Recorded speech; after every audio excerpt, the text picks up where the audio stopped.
esta información. Vamos a pasar a otros temas porque no solamente está preocupante el tema político de coyuntura nacional y que involucra a diversos actores de todas las tandas políticas, ideológicas, sino también hay otro tema que no podemos dejar de lado, y es el de la agricultura y su situación que viene cada vez en una situación que va empeorando, por así decirlo, y que afecta muchas veces no solamente a quienes finalmente obtenemos el producto final en los mercados, sino a los propios agricultores, a los productores en los campos, las familias, que representan aproximadamente el 20% del empleo en nuestro país y este sector agropecuario el 6% del Producto Bruto Interno. Pero, ¿qué está pasando? Porque se ha dicho que estamos atravesando en el sector agrícola la peor caída desde 1992. Y para atender esta situación estamos con Paola Herrera, analista del IP, del Instituto Peruano de Economía, para poder hablar con ella de este y otros temas. ¿Qué tal? ¿Cómo estás, Paola? Buenas tardes, muchas gracias por la invitación. ¿Cuál es el análisis? ¿Qué está pasando con el sector agrícola que estamos cayendo en esa magnitud? Correcto, a ver, el sector agrícola ha venido siendo afectado por un conjunto de factores entre climáticos y también la crisis de fertilizantes que vino desde el 2022, ¿no? Ya conocemos muy bien esta situación. Por un lado, los productos relacionados a la agroexportación se vieron fuertemente afectados por un exceso de lluvias en el norte, exceso de temperaturas altas en el norte del país que afectaron principalmente, por ejemplo, productos como el arándano, en el que habíamos ido siendo líderes agroexportadores en el mundo.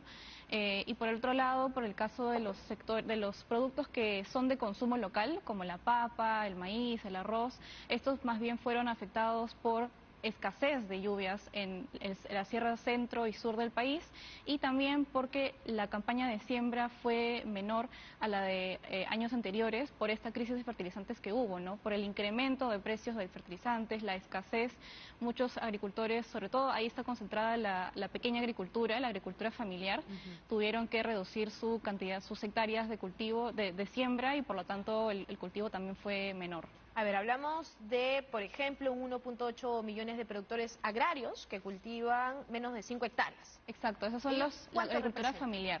Son alrededor de, como mencionas, 1.8 millones. Esto es la agricultura pequeña, la agricultura familiar, y son principalmente aquellos que todo lo que producen también lo consumen. Entonces, no solamente afecta a la producción de los mercados, que luego también viene afectando a nuestra canasta de consumo, sino también a la economía de estas mismas familias. Estos pequeños agricultores representan, tengo entendido, el 37% del volumen que se consume dentro de los mercados, que se tiene dentro de los mercados, porque muchos de ellos son locales, ¿no? Por ejemplo, acá tenemos en Canta, en el Valle de Caraballo también, en ciertas zonas, ellos cultivan y los llevan a los mercados de las zonas y los sectores. Pero ante una situación, hablando ya de estrés hídrico y, por supuesto, en las implicancias de lo que fue el fenómeno del Yaku el año pasado, nos ha pasado factura.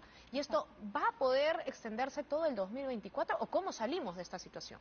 A ver, efectivamente, gran parte de la campaña de siembra ya también se vio afectada de lo que se sembró el año pasado. Es lo que va a determinar qué tanto se produce este año, ¿no? Hay cierta recuperación en algunas regiones que hemos visto, por ejemplo, donde más se redujo la siembra de papa, que es el principal producto de muchas regiones de la Sierra Centro y Sur, por ejemplo en Puno.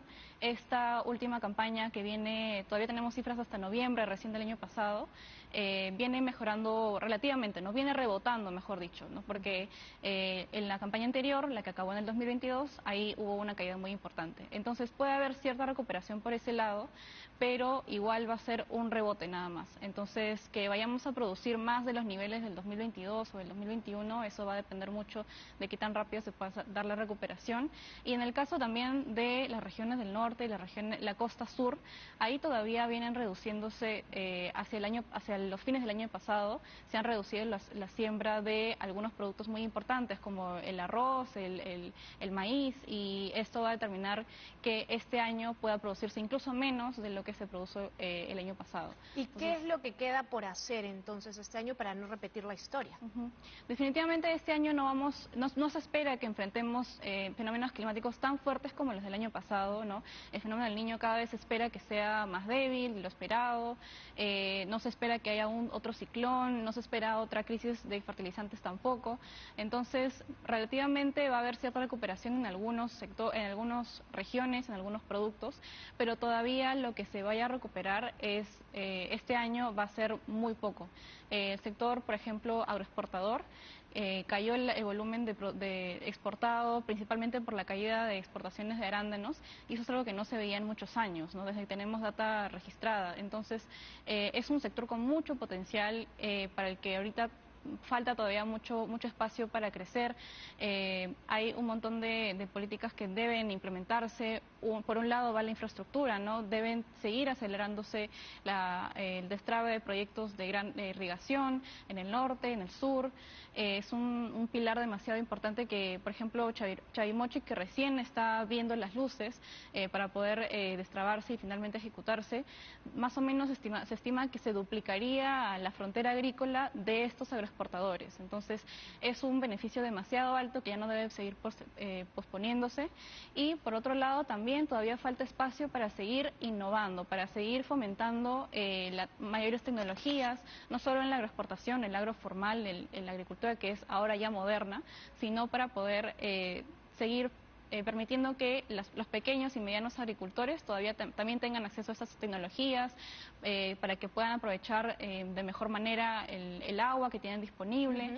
Entonces, y también poco a poco ir mejorando la calidad de vida de estas pequeñas familias que se dedican a la agricultura, ¿no? Y hablando de las pequeñas familias, para cerrar, ¿cuánto es lo que ellos representan en el tema del empleo?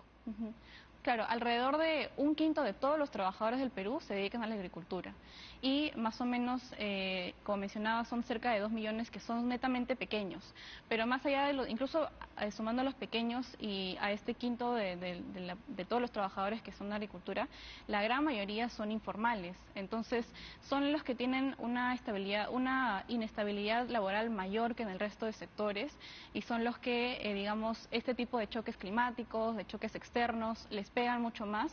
Por ejemplo, el caso preocupante es en Puno, porque ahí la región registró la mayor caída en el sector agrícola. Por el estrés hídrico. Exacto, principalmente por la menor producción de papa, que es su principal producto agrícola, y ahí el 40% de la población en Puno se dedica a la agricultura y son principalmente pequeños agricultores. Entonces, esto definitivamente va a afectar a la economía de las familias, va a incrementar definitivamente la pobreza en la región que se registra el año pasado. Entonces, eso todavía es un riesgo bastante alto. Muy bien, muchísimas gracias a Paula Herrera, analista del IPE, por darnos unas pequeñas luces de lo que respecto a este tema de nuestra agricultura y qué importante es tener este sentido de urgencia para poder atender estas necesidades a nivel nacional. Muchas gracias nuevamente a la señorita Herrera.